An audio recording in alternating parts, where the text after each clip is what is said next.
Hi, and welcome to JazzGuitarLessons.com. Today we're going to be taking a look at the 12-bar blues, and we're going to start out with some real simple material dealing with our chords. I'm going to show you how to play some shell voicings, little three-note Freddie Green style voicings that you should be familiar with. We're going to talk about guide tones, and we're going to move on to adding extensions to these chords, talk about the blues scale, talk about some common substitutions, and some other chord scale material that you can use on the blues. So let's get right down to it.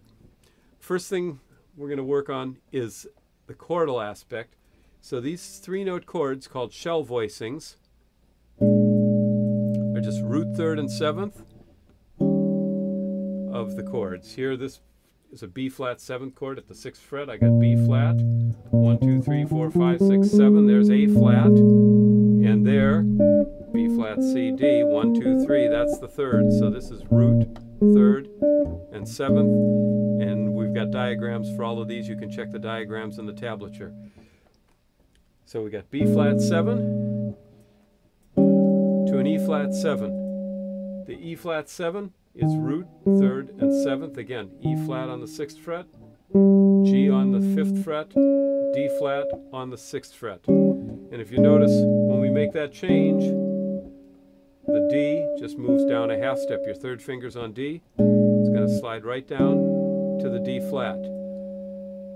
And then when we go back to B flat 7, just slide it right back up. So we got B flat 7, E flat 7, B flat 7. That's the first phrase. Now our blues is a 12-bar blues. It's made up of 3 4-bar phrases. The second phrase, 4 bars also, is starting on the E flat 7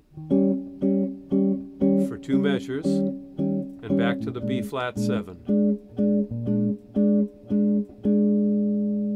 And then our last phrase, the turnaround phrase, when you go from the 5-7 chord,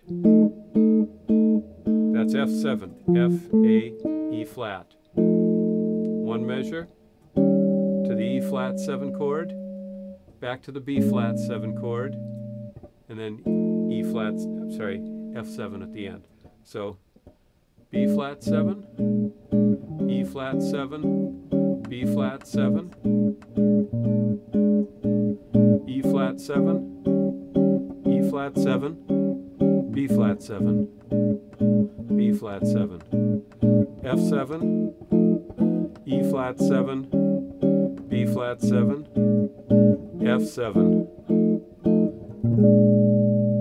And there, we ended on a B flat 7 chord there. So that's a very basic version of the blues. You're probably already familiar with that one. Hopefully you've encountered it in some rock tunes. It's pretty common. We're going to move on from there into using some chords and substitutions that are more common to jazz. So I'm going to look at B flat 7, that's fine, E flat 7, B flat 7. And instead of playing just another measure of B flat 7, we're going to do a pretty common substitution. We're going to use F minor to B flat 7, 2 beats apiece, so that fills up the last measure in the first phrase there. Then in our second phrase, we're not going to change that at all. We're going to E flat 7, E flat 7 to B flat 7. And then the last phrase, instead of playing the F7 to the E flat 7, we're going to play a C minor 7 to an F7. Now what I just did there is one of the most common changes in jazz. That's called a 2-5 progression. So C minor 7, you think, well, we're in the key of B flat. C is the 2nd degree of the scale, and the minor 7 build on the 2nd degree. It's called the 2 chord. So we're playing C minor 7, F7, B flat 7, and then we'll throw in a quick C minor F7. So I'm going to play that chorus through once, just like that, so you can see how it all fits together.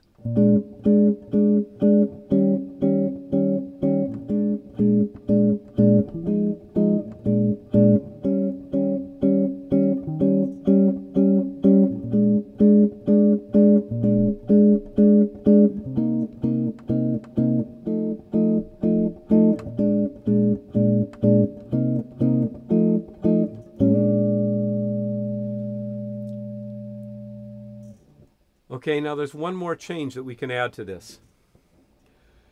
When we went to the C minor 7, we could help that change out a little bit by playing its dominant first. So we're going to go to a G7 to set up C minor 7. And the way that's going to work, in that second phrase where we played E flat 7 for 2 measures, to B flat 7 for 2 measures, instead of hanging on that B flat 7 the whole time, we're going to play our E flat 7, B flat 7, down to G7. Now C minor 7 to F7, and now B flat 7, C minor, F7. And at the end there, we could put in another G7 if we want to. We could turn that into what we call a 1-6-2-5 turnaround. B flat 7, G7, C minor, F7. So now I'm going to put all those pieces together.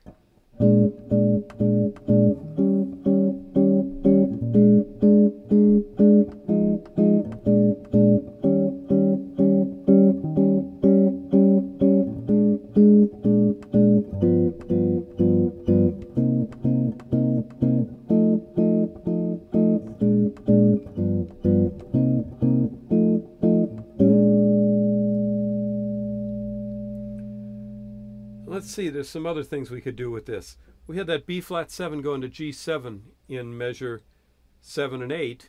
We were just sitting there for 4 beats on B flat 7 and 4 beats on G7. If we wanted to dress that up a little bit, there are a few ways we can get from the B flat 7 to the G7 chord. One of them, the simplest one, is just work our way down chromatically, 2 beats apiece.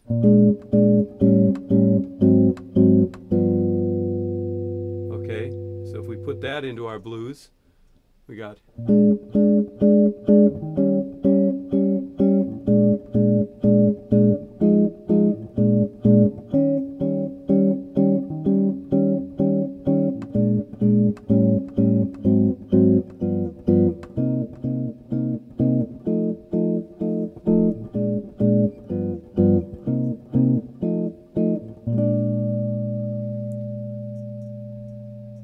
and now we're getting closer to the way you probably hear a blues progression played in most jazz tunes. So you notice what we did is we started off with the same basic 1-4-5 progression that we all know, but now we're adding just little things along the way to make it move a little bit better, to make it a little bit smoother.